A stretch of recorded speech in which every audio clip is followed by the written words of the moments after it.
ruins are in Upington, a South African city in close proximity to the front lines with the Boer. Now for weeks, German bombers from the airfields of Südwest Africa, as the Reich Commissariat was called, conducted terror bombing campaigns all over towns and cities in their range. Although larger population centers like East London and Cape Town are safe under the vanguard of the South African Air Force. The ruins around me tell a less fortunate story.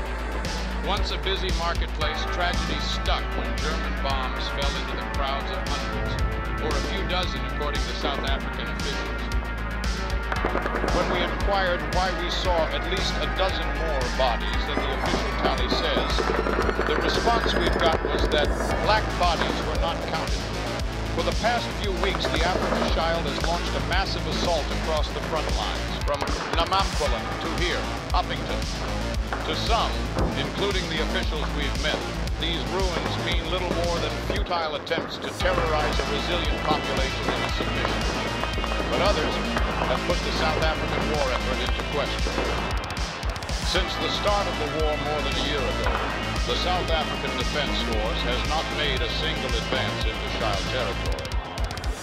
The Child, comprised of covetous mercenaries, disillusioned SS troops, and demotivated African natives, even without the supply and support of their home country, which now embroils in a heated civil war, have managed to maintain a consistent war effort and made continuous breakthroughs in the front lines. So what is the reason behind the Child's successes? To answer these questions, we looked at all the sides involved in this war: the South Africans, the Boers, and the Germans. There are three sides in South Africa. The Boers, descendants of earlier Dutch colonists, have settled here for centuries. Disgruntled at the British rule, the Boers hopes to establish a free Boer republic aligned with the Einheitsstaat.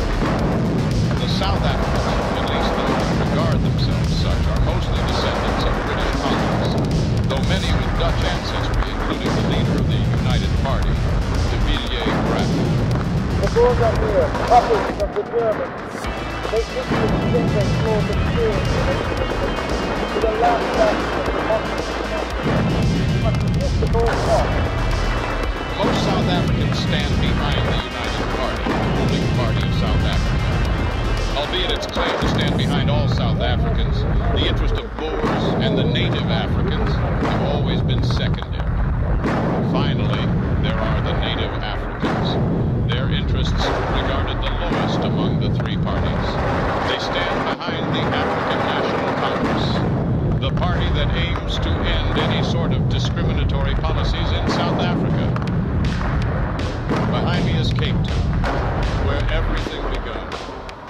Just more than a year ago, a few blocks from where I stand in the Parliament building, a group of ANC protesters were brutally gunned down by police forces. The massacre sent a shock throughout the nation and forever tarnished the image of South African unity the United Party so desperately wanted to build. This event came to be known as the Cape Town Massacre. During this hotbed of ethnic tensions, the Boers, seizing the advantage of a nationwide turmoil, took the opportunity to secede from the South Africa Union and drove the militaries out of Transvaal and the Orange Free State. The Boers were led by Albert Herzog, leader of the National Party. As a fanatical Calvinist, he supports everything that will preserve the racial and religious purity of the Afrikaners and ensure their continued dominance over all other groups, black or white. When the opportunity came, Herzog took the initiative to secede from South Africa. However, the Boer militants stood no chance against the much formidable armies of South Africa. The real propagators, as we know, is the Africa Child.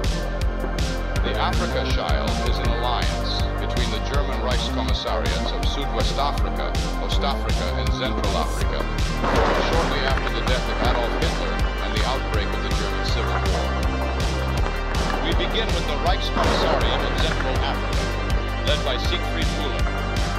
Central Africa is commonly referred as the heart of Africa, controlling the Great Congo Basin and the sprawling plantations surrounding it, and with extensive foreign investment. Central Africa controls the vast wealth of German Africa. German ships fill the various rivers and canals, taking these riches across the continent and to the heart of the Reich itself.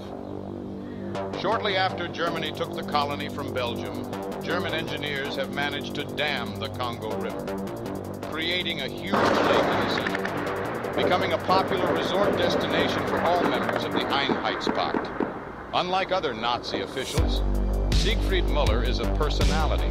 He even appeared on an interview with Mike Wallace.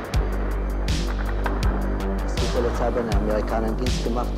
the interview, Müller explains how he views Central Africa as an opportunity for all men of fortune, and how he enjoys going on safari and hunting, then to spend his time doing administrative work. It is indeed true that, compared to the other Reichskommissariats, Central Africa does not enforce any of the Reich's typical racial policies. The administration is comprised of English mercenaries and local chieftains, while the garrison is fielded by free French soldiers, Belgian colonists, and even black African SS. To Müller, the war is one of fortune. Once the rich wilderness of South Africa is conquered, he will no doubt be the first to safari there. As we return to Upington, the site of the bombings, we trace the bombs back to its perpetrator, Wolfgang Schenk, Reichskommissar of Südwest Afrika. Unlike Central Africa, the lands of Southwest Africa, or Southwest Africa, is filled with poverty, disease, and rebels. Its lands are barren. The great Namibian desert spans for thousands of kilometers. Yet the Germans are resourceful. The deserts host the largest and most developed airfields on the entire continent. For years, German Luftwaffe regularly launched missions across Western Africa, indiscriminately bombing both civilian and military targets. The Luftwaffe terror bombing has crippled West African growth for decades. Now, the bombers direct their bombs to the towns and cities of South Africa, but to West Africa, they are finally offered a chance to breathe. Welcome to Iberia, the land where history, culture, and natural beauty come together to create an unforgettable experience. Discover the stunning natural beauty of Iberia, like the majestic peaks and valleys of the Picos de Europa National Park. Explore the enchanting palaces and fortresses of Iberia, like the Alcazar of Seville, a magnificent example of Mudéjar architecture. Experience the charm and romance of Iberia's small towns and villages, like the picturesque village of Sintra, surrounded by lush forests and gardens. So why not make Iberia your next destination? Book your trip today and discover the magic of this unique and unforgettable land. Iberia awaits you. Tonight, report from South Africa, brought to you by Walter Cronkite.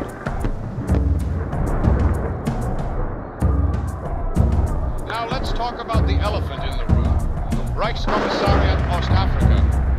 Not much is said about Ostafrika, not much is heard of Ostafrika, but there's certainly rumors, stories told by Africans and former British colonists who managed to escape what they call as hell. If the administration of Central Africa can be said as unorthodox, then Ostafrika is ruled more like Germany than Germany itself. Hans Huttig, originally a commandant of an SS concentration camp, actively enforces Germanian racial policies, to some extent the strictest of all Reichskommissariats. People of Ostafrika live in harsh labor camps with no way of achieving freedom. The Reichskommissariat is in a constant state of war as local resistance offer a small yet persistent guerrilla campaign. Ostafrika does not employ native SS soldiers and has maintained a small yet well-trained force. It is effectively the strongest of the three Reichskommissariats. Should Huttig extend his control to South Africa, we could not imagine the African devastation to come. But not all hope is lost for South Africa. In the next episode, we will interview General William Command-in-Chief of OFN Coalition Forces in South Africa.